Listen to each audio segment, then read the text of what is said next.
This is a quick demo of the StrandOmics system. So the doctor comes in and points his browser to the StrandOmics URL running off the Amazon server, and then logs in, and the system then shows him a list of cases ready for his attention. He picks one of these cases and takes a look at the description. Here it says there's a 35-year-old woman who's suffering from lack of visual acuity, so decreased visual perception, and some of her other siblings have faced the same problem.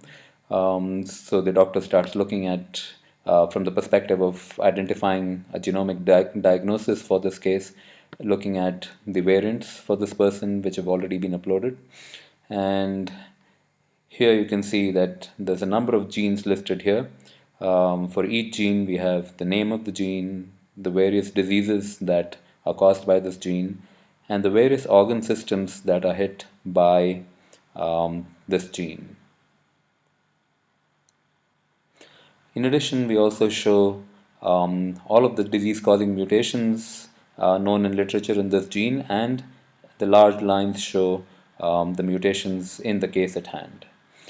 Now, to diagnose this case, the doctor would simply set a filter and say, let me just look at all genes which are known to have an impact on the eye, in which mutations are known to have an impact on the eye, and then the list of genes, you have a short list of these genes, and right at the top is the ABCA4 gene, and you can see that it has a pathogenic label here, which means that there are pathogenic variants in this gene for the woman under consideration, and there are a number of disease causing variants spread across the length of this gene shown in blue, and the woman in question has several variants as well. To drill down into what this gene does, the doctor simply clicks on this gene and a gene description comes up describing what the gene does and describing the key diseases caused by this gene. So first is Stargardt disease, which manifests as macular degeneration, and which is something consistent with what is being seen in this person. And as can be seen, the main organ system hit is the eye.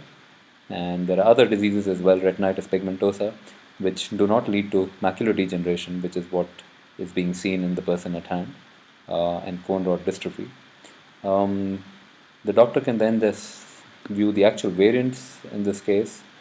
There's one pathogenic variant, and it's been reported at least once in literature. It's a nonsense variant, so it causes premature truncation of the protein. And there's another pathogenic variant, this time a missense variant, and that's been reported many times in literature, and it's been functionally validated as well. And to actually get to the literature, the doctor simply clicks on the variant, and as you go through, you get all of the descriptions of what's been reported in literature, including the references. And based on all of these, the doctor concludes that for this case, there are pathogenic mutations in the ABCA4 gene, and therefore the diagnosis of the phenotypic manifestation in the case at hand is consistent with the diagnosis of Stargardt disease.